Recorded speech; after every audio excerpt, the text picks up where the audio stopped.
नमस्कार. तरुण भारत न्यूजच्या सिंधुदुर्ग जिल्हा बातमीपत्रात आपले स्वागत. आता पाहूया जिल्ह्यातील महत्त्वाच्या घडामोडी. सिंधुदुर्गात आणखी 14 व्यक्तींचा कोरोना तपासणी अहवाल पॉझिटिव्ह आला आहे. आतापर्यंत 5220 कोरोनाबाधित रुग्ण बरे होऊन घरी परतलेत. तर सध्या 361 रुग्णांवर उपचार सुरू आहेत. नव्याने 13 व्यक्ती कोरोनामुक्त झाल्याची माहिती जिल्हा शल्य चिकित्सकांनी दिली. माजी मुख्यमंत्री भाजप नेते नारायण राणे यांच्या सुरक्षेत वाढ करण्यात आली. त्यांना केंद्र सरकारने वाय दर्जाची सुरक्षा दिली. त्यांच्या सुरक्षेत आता 2 अधिकाऱ्यांसह 11 सुरक्षा रक्षकांचे पथक तैनात करण्यात आले आहे. सध्या राणे यांना राज्य सरकारची वाय दर्जाची सुरक्षा आहे.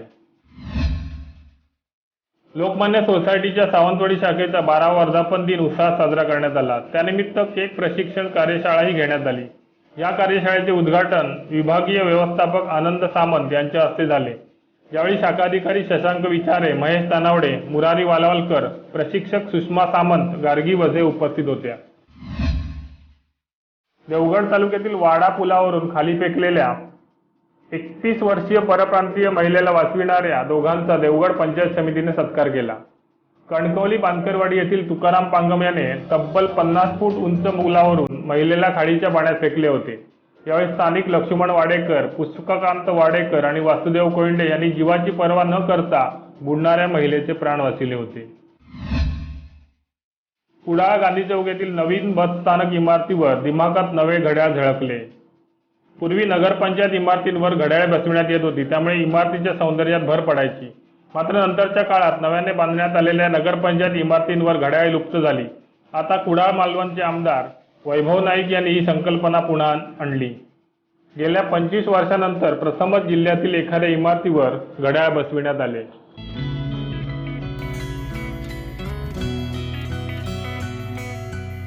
कधी कधी हे छोटे क्षण सुद्धा कोणाला तरी खूप आनंद देऊन जातात. गेल्या 2 दशकांपासून 1 लाखाहून अधिक ग्राहकांचे आयुष्य समृद्ध करणारी Lokmanya multipurpose cooperative society limited, सातत्य निरंतर. कणकवली तालुक्यातील नरडवळे प्रकल्पग्रस्तांच्या मागण्यांवर 26 जानेवारीपर्यंत कार्यवाही करण्याचे आश्वासन पालकमंत्री उदय सामंत यांनी दिले.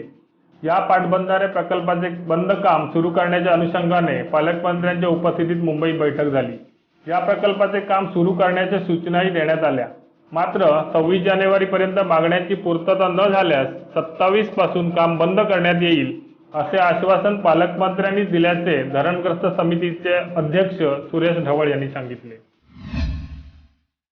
केंद्र शासन पुरस्कृत प्रधानमंत्री स्वनिधी योजनेतून सावंतवाडी नगरपालिकेच्या माध्यमातून शहरात 200 जणांना लाभ देण्यात आल्याची माहिती नगराध्यक्ष संजू परब यांनी दिली.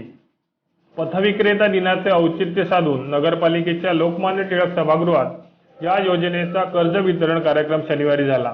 यावेळी बँक ऑफ इंडियाचे मुख्याधिकारी मुकेश मिश्राम, विभागीय अधिकारी नंदकुमार प्रभुदेसाई, स्टेट बँकेचे विकास ठाकूर, युनियन बँकेचे राजकुमार पंडित, पालिकेचे एकनाथ पाटील उपस्थित होते.